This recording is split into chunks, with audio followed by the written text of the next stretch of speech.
जैसा कि अभी बोर्ड पे लिखे हुए आप लोग देख सकते हैं, बेसिक क्लास ऑफ केमिस्ट्री।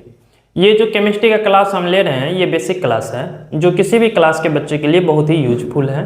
चाहे वो बच्चे 8 में पढ़ रहा हो, चाहे वो बच्चे 12th में पढ़ रहा हो, चाहे कोई भी ऐसे छात्र या ऐसे सहपाठी जो कॉम्पिटिटिव एग्जाम का तैयारी कर रहा हो। और इन बेसिक क्लास में हम केवल 5 डिफिनेशन को देखेंगे जो कि केमिस्ट्री के अंतर्गत कहीं ना कहीं वो निश्चित रूप से मिल जाती है। अगर ये 5 चीज़ों को आपने सीख लिया तो मेरा मानना है कि केमिस्ट्री में बहुत सारी ऐसी जो छोटी सी गलतियां होती है आपसे, वो बहुत हद तक सुधर जाएगी। तो बिना बात को बढ़ाए हुए हम पहुंचेंगे ये छोटी सी कौन कौन सी बातें हैं। जैसा कि बोर्ड पे लिखा हुआ है पदार्थ। आप लोग जानते होंगे पदार्थ के बारे में कि जो स्थान घेरता है, जिसमें द्रव्यमान होती है या जो अवरोध उत्पन्न करता है, उनको हम पदार्थ कहते हैं। कुल मिलाकर के बातें देखी जाए तो जितनी भी चीज़ें प्रकृति में हमें देखने को मिलती है या जो भी चीज़ों का हम आभास करते हैं वो कहीं न कहीं किसी न किसी रूप से पदार्थ के अंतर्गत आ जाती है। ठीक है, पदार्थ में अगर हम मुख्य रूप से देखें शुद्ध पदार्थों से लेकर के मिश्रित पदार्थों में, तो इसे 3 कैटेगरी में बांटा गया है, जिसमें कि सबसे पहला चीजें हैं तत्व। वैसे अवस्था के आधार पर पदार्थ को 5 भागों में बांटा गया है, जिसमें कि मुख्य रूप से 3 पदार्थ जो कि अक्सर बच्चे जानते ही रहते हैं, ठोस, द्रव और गैस। हम उस पर चर्चा नहीं करेंगे, हम चर्चा करने के लिए आए हैं शुद्धिकरण के रूप पे, अर्थात शुद्ध और मिश्रण के आधार पे। इस पर यदि हम देखें तो पदार्थ को 3 भागों में बांटा गया है, जिसमें कि आपको पहला आएगा तत्व, दूसरा आएगा आपको यौगिक, तीसरा आएगा मिश्रण। अगर आप तत्व, यौगिक और मिश्रण को आसानी से समझ गए हैं तो हम दावे के साथ कह सकते हैं कि केमिस्ट्री की ढेर सारी बातों को आप आसानी से समझ पाएंगे। अगर हम तत्व अर्थात एलिमेंट की बातें करें तो यह बिल्कुल शुद्ध पदार्थ है, बिल्कुल शुद्ध। अर्थात तत्व में किसी भी पदार्थ की कोई या किसी भी विधि द्वारा आप तत्व से कोई अन्य पदार्थ को नहीं निकाल सकते हैं।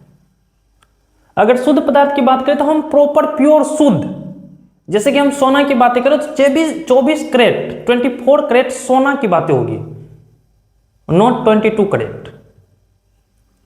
एग्जैक्ट 24 कैरेट जो सोना, प्योर शुद्ध सोना होगी, उसको हम कहेंगे तत्व।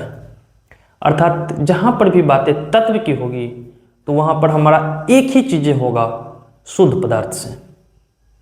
अगर किसी ने तत्व की बातें कर ली केमिस्ट्री में तो हमारे दिमाग में एक ही बात आनी चाहिए कि ये शुद्ध पदार्थ है, प्योर शुद्ध, जिसमें से हम किसी भी विधि द्वारा, किसी भी विधि का अगर मैं बात करूं तो मुख्य रूप से 2 विधि होती है, भौतिक विधि और रासायनिक विधि। अर्थात इन दोनों में से किसी भी विधि द्वारा हम उन पदार्थ से कोई अन्य पदार्थ को प्राप्त नहीं कर सकते। ये जो पदार्थ हमें देखने को मिलेगा उन्हीं को हम तत्व कहेंगे। अगर हमें तत्व की बातें कोई कह रहे हैं कि ये पदार्थ तत्व है या ये कोई तत्व है, तो हमारे ब्रेन में बस एक ही बात आनी चाहिए और वो आनी चाहिए शुद्ध पदार्थ, बस। इनका मैं डिफिनेशन भी आगे लिख करके आया हुआ हूं, आपको अभी केवल बातों से समझाएंगे और सब कुछ आपको लिखे लिखे मिल जाएगी। तो अगर हम तत्व की बातें करें तो आपकी मस्तिष्क में बस एक ही बातें आनी चाहिए, वो आनी चाहिए शुद्ध पदार्थ। अगर हम आगे बढ़ें, यौगिक के बारे में बातें करें तो मैं निश्चित रूप से कह सकता हूं जब भी बातें यौगिक की आए तो हमारे ब्रेन में एक ही बात आनी चाहिए, इनमें 2 या 2 से अधिक तत्व मिले रहेंगे, इनमें 2 या 2 से अधिक तत्व मिले रहेंगे, लेकिन तत्वों के भार के विचार से निश्चित अनुपात में रहेंगे। 2 या 2 से अधिक तत्व तो मिलेंगे, लेकिन कंडीशन यहां पर यह है कि भार के विचार से, तत्वों के भार के विचार से निश्चित अनुपात में। ये निश्चित अनुपात, फिक्स्ड रेशियो, ये रहना जरूरी है। तो कुल मिलाकर के हम देखें तो जब भी कोई यौगिक का बात करेगा तो हमारे दिमाग में एक ही चीज आनी चाहिए, निश्चित अनुपात। अगर कोई भी पदार्थ निश्चित अनुपात में है तो मैं मान करके चल सकता हूं, या मान के या 97% हम ये कह सकते हैं इस केस में कि वो पदार्थ यौगिक होंगे। या कोई व्यक्ति कह रहे हैं कि कोई ये यौगिक है, तो हमारे ब्रेन में ये बातें होनी चाहिए कि तत्व में जब इसमें मिले हुए हैं तो वो निश्चित अनुपात में मिले हुए हैं। अगर आपके ब्रेन में इतनी बातें रह रही है तो मैं कह सकता हूं दावे के साथ आप तत्व और यौगिक को आसानी से समझ चुके होंगे। तत्व की बातें हो तो हमारे दिमाग में एक ही बात आनी चाहिए, शुद्ध पदार्थ। अगर यौगिक की बातें हो तो ये भी शुद्ध पदार्थ है, लेकिन ये निश्चित अनुपात में मिले रहते हैं। अगर हम मिश्रण की बातें करें तो इसमें 2 या 2 से अधिक पदार्थ मिले रहेंगे, लेकिन किसी भी अनुपात में मिले रहेंगे। कुछ कम, कुछ ज़्यादा, कुछ बहुत ही ज़्यादा, कुछ बहुत ही कम, ऐसे करके जो मिश्रित रहेंगे, अर्थात किसी भी अनुपात में और निश्चित अनुपात में, उसको हम मिश्रण कह सकते हैं। जैसा कि हमने बोर्ड पे लिख रखा है कि 2 या 2 से अधिक पदार्थों को किसी भी अनुपात में मिलाने पर या किसी भी अनुपात में मिलना, इसमें अनुपात फिक्स नहीं है। अगर अनुपात फिक्स है तो वो यौगिक है, अगर पदार्थ शुद्ध है तो वो तत्व है, अगर किसी भी पदार्थ में मिला हुआ है तो वो हम कह सकते हैं कि मिश्रण है।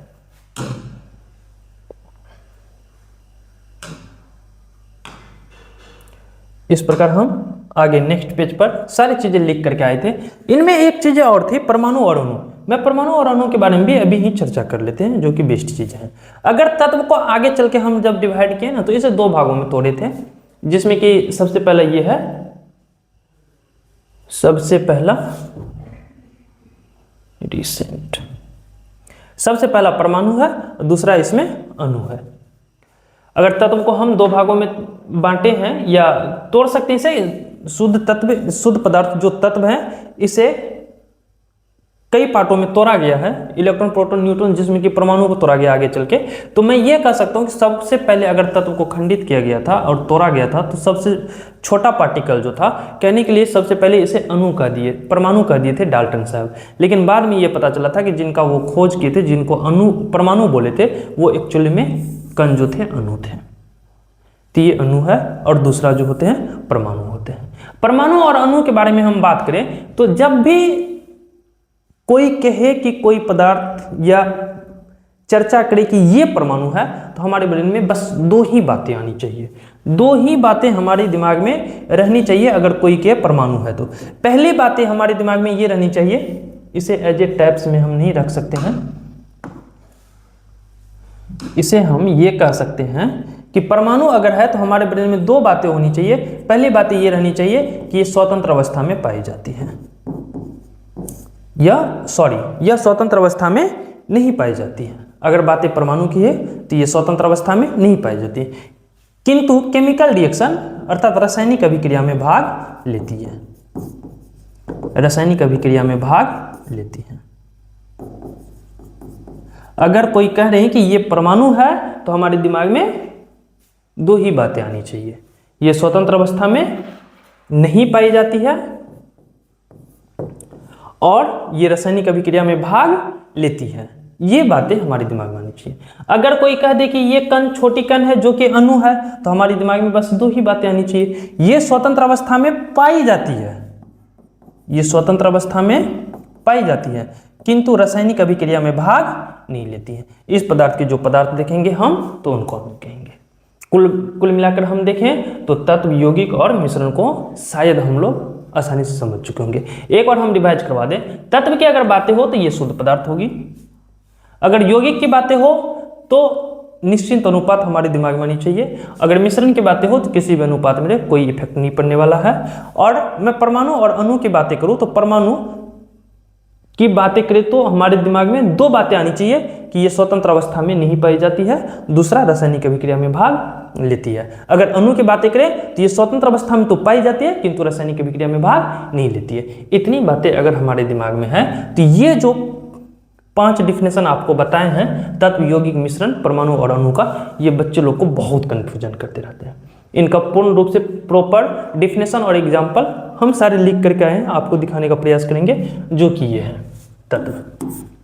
तत्व वह शुद्ध पदार्थ है जिससे किसी भी भौतिक या रासायनिक विधि द्वारा अन्य तत्व या पदार्थ प्राप्त नहीं किया जा सकता। जिससे वह शुद्ध पदार्थ जिससे का मतलब जो भी हम पदार्थ ले लिए उस पदार्थ से किसी भी भौतिक या रासायनिक विधि द्वारा, केवल ये नहीं कि भौतिक हथौड़ी से तोड़ करके प्राप्त करें, रासायनिक विधि का भी अप्लाई कर सकते हैं, अर्थात लेब का भी उपयोग कर सकते हैं, प्रयोगशाला में जाकर के जो जटिल प्रक्रिया उसका भी हम प्रयोग कर सकते हैं, अर्थात दुनिया का कोई भी विधि लगा सकते हैं। उनके द्वारा हम अन्य तत्व या कोई अन्य पदार्थ को प्राप्त नहीं कर सकते हैं, उस पदार्थ को हम या ऐसे पदार्थ को हम तत्व कहते हैं। जैसे कि हम बात कर ले हाइड्रोजन की बातें कर ले, अगर हाइड्रोजन गैस ले ले तो हम किसी भी विधि द्वारा उसे अपघटित करके या उसे संयोजित करके या उसे हीट करके, अर्थात कोई भी विधि लगा ले, भौतिक और रासायनिक में कोई भी विधि, हम हाइड्रोजन से कोई अन्य गैस से नहीं निकाल सकते हैं या अन्य पदार्थ को हम प्राप्त नहीं कर सकते हैं। इस प्रकार हम कह सकते हैं कि हाइड्रोजन जो है ये एक तत्व है। अगर हम हीलियम की बात कर लें तो सेम बातें वही है। अगर सोना की बात कर ले और सोना हम 24 कैरेट का ले लें तो भाई आप किसी भी विधि द्वारा नहीं प्राप्त कर सकते हो, उससे कोई पदार्थ निकलेगा ही नहीं। अगर 22 कैरेट का लिए हैं तो उसमें 2 कैरेट कोई अन्य पदार्थ मिल जाएंगे, तो वो आपको तत्व नहीं हुआ, वो आपको मिश्र धातु के अंतर्गत आ जाएगी, जिसके बारे में हम चैप्टर सब में और अच्छे से डिस्कस करेंगे मिश्र धातु सब क्या है। फिलहाल हमारी टॉपिक है तत्व के बारे में। अगर सोना की बातें हो रही है तो 24 कैरेट सोना की बातें हो रही है, जिससे हम किसी भी भौतिक या रासायनिक विधि द्वारा अन्य पदार्थ को प्राप्त नहीं कर पाएंगे। अगर लोहा की बातें हो रही है तो ओनली लोहा, शुद्ध लोहा, अगर शुद्ध लोहा है तो उसको हम कहेंगे तत्व। तत्व के लिए 1 वर्ड हमने आपको बता रखे हैं, शुद्ध पदार्थ। जब भी बातें तत्व की होगी तो हमारी संबंध होनी चाहिए शुद्ध पदार्थों से। मरकरी, ये सारे के सारे ईटीसी चीजें जो है तत्व के अंतर्गत आती हैं। अगर हम यौगिक की बातें करें कंपाउंड की, तो निश्चित रूप से हम कह सकते हैं 2 या 2 से अधिक तत्वों को भार के विचार से निश्चित अनुपात में मिलाने के फलस्वरूप बनने वाले पदार्थ को यौगिक कहते हैं। अगर 1 वर्ड की चर्चा करें हम यौगिक का, तो हम निश्चित रूप से कह सकते हैं फिक्स रेशियो, अर्थात निश्चित अनुपात। निश्चित अनुपात।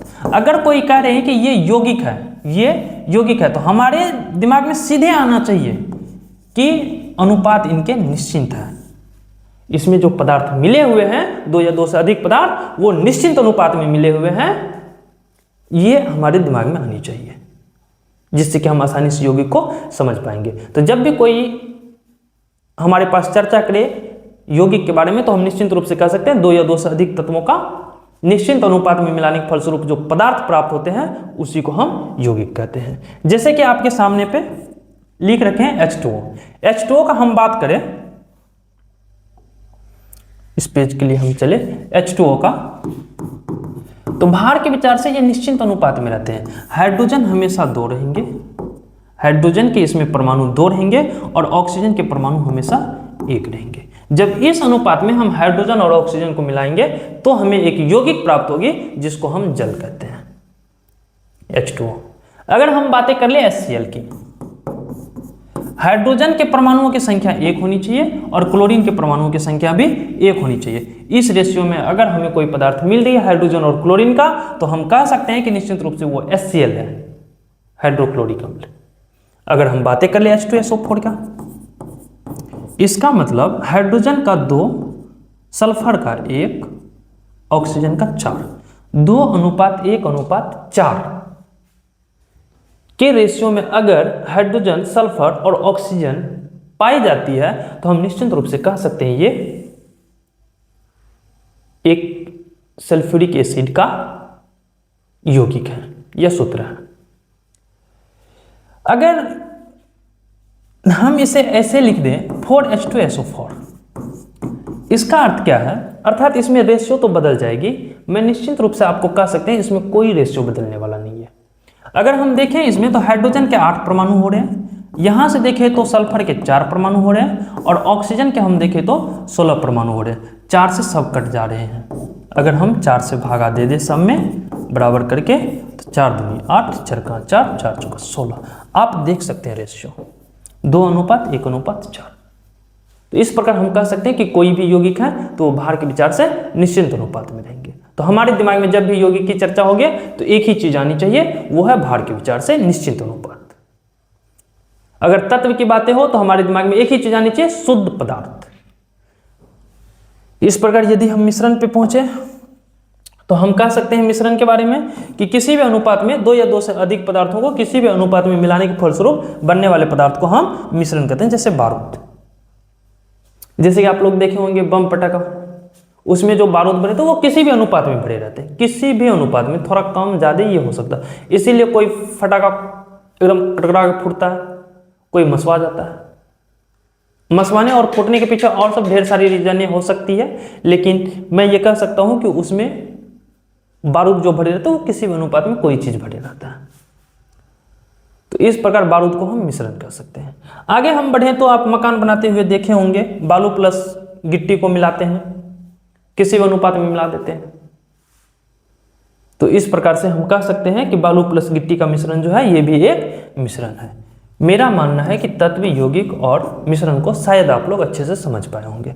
और हम आगे बढ़े तो आगे हम अगला पेज पे लिख के आए थे परमाणु और अणु के बारे में। परमाणु के बारे में अभी हम जस्ट बताए थे कि अगर परमाणु की बातें हो तो हमारे ब्रेन में दो ही बातें आनी चाहिए। एक, स्वतंत्र अवस्था में नहीं पाई जाती है, स्वतंत्र अवस्था में नहीं पाई जाती है किंतु केमिकल रिएक्शन में भाग लेती है। वही चीजें हम लिख रखे हैं, तत्व का वह सूक्ष्मतम कण, तत्व का वह सूक्ष्मतम कण। इसे जो परमाणु जो होते हैं वो तत्व को जो हम तोड़ते हैं, बहुत छोटे छोटे पार्टिकल में तोड़ते हैं, तो वो जो बहुत ही सूक्ष्मतम कण हो जाता है जो स्वतंत्र अवस्था में नहीं पाई जाती। स्वतंत्र अवस्था मतलब कि मेरे कंट्रोल से बाहर गया तो अब उसे मिलना या उसे खोज पाना मुश्किल नहीं, नामुमकिन है, अर्थात स्वतंत्र अवस्था में नहीं पाई जाती। किंतु ये केमिकल रिएक्शन अर्थात रासायनिक अभिक्रिया में भाग लेती है, परमाणु कहलाती है। जैसे कि हम बात करें केवल कहीं पर O लिखा हुआ है तो दो बातें हो सकती है, या तो वो ऑक्सीजन तत्व है, तत्व के रूप में उसे दिखाया गया है, या नहीं तो अगर कहीं पे ओनली O लिखा हुआ है तो हम इस बात को मान करके चल सकते हैं, या ये बातें फिक्स है कि ये ऑक्सीजन के एक परमाणु को डिनोट करता है, ऑक्सीजन के ओनली वन एटम को ये डिनोट करता है। अगर कहीं H लिखा हुआ है तो हम कह सकते हैं ये हाइड्रोजन के एक परमाणु है। अगर कहीं पर Na लिखा हुआ है तो हम कह सकते हैं कि ये सोडियम के एक परमाणु है। यदि Hg कहीं लिखा हुआ तो हम कह सकते हैं कि ये मरकरी के एक परमाणु है। अगर कहीं पर भी किसी भी तत्व का संकेत लिखा हुआ है तो हम निश्चित रूप से कह सकते हैं वो डिनोट कर रहा है उस तत्व के एक परमाणु को। इस प्रकार से आप लोग समझ पाए होंगे परमाणु के बारे में। परमाणु की जब भी हम बातें करेंगे तो आपके दिमाग में बस दो ही बातें आनी चाहिए, एक स्वतंत्र अवस्था में नहीं पाई जाती है, दूसरा ये केमिकल रिएक्शन में भाग लेती है। जस्ट इसके अपोजिट में बात कर लो अणु के बारे में, तो ये भी तत्व का सूक्ष्मतम कण है, तत्व का वह सूक्ष्मतम कण जो स्वतंत्र अवस्था में पाई जाती है। अगर तत्व का छोटा से छोटा पार्टिकल ले जो हमारे कंट्रोल के बाद भी फिर से उसे मैं खोज पाऊं, फिर से उसे या उनका प्रयोग कर पाऊं, तो वो जो है स्वतंत्र अवस्था में पाना। और रासायनिक अभिक्रिया में भाग नहीं लेती है, अर्थात वो स्वतंत्र अवस्था में तो मिल सकता है लेकिन वो रासायनिक अभिक्रिया में भाग नहीं लेगा। अगर रासायनिक अभिक्रिया में भाग करवाने हैं हमें तो उस अणु को और तोड़ना पड़ेगा, तोड़ करके जब हम परमाणु की अवस्था में ले जाएंगे तभी वो केमिकल रिएक्शन में भाग ले सकती है, अन्यथा नहीं ले सकती है। तो कुल मिलाकर हम कह सकते हैं कि अणु वह तत्व का वह सूक्ष्मतम पदार्थ जो स्वतंत्र अवस्था में पाई जाती है किंतु रासायनिक अभिक्रिया में भाग नहीं लेती है, अणु कहलाती है। जैसे कि हम O2 की बात कर ले तो जैसे यहाँ पर O का बात करें तो ऑक्सीजन के एक परमाणु को डिनोट करता था, यदि O2 का बात करें तो ये ऑक्सीजन गैस के एक अणु को डिनोट करता है, ऑक्सीजन गैस के एक अणु को, और इसमें ऑक्सीजन के दो परमाणु मिले हुए हैं, अर्थात अणु जो रहेंगे उसमें ओनली वन परमाणु नहीं हो सकता है, दो या दो से अधिक परमाणु रहेगा। जैसे कि हम बात कर ले H2 तो यहां पर हाइड्रोजन गैस के एक अणु है लेकिन हाइड्रोजन की इसमें दो परमाणु है। अगर कहीं पर लिखा हुआ है O3 तो हम कह सकते हैं कि इसमें ऑक्सीजन के 3 परमाणु है किंतु ओजोन के एक अणु है। ओजोन एक तरह से एक परत होते हैं जो कि वायुमंडल में पाई जाती है, जो हमें पराबैंगनी किरण से सुरक्षा प्रदान करती है, तो वो ओजोन, जिसके कि ये अगर कहीं पे लिखा हुआ है O3 तो हम कह सकते हैं ओजोन की ये एक अणु है किंतु ऑक्सीजन गैस की इसमें 3 परमाणु मिले हुए हैं।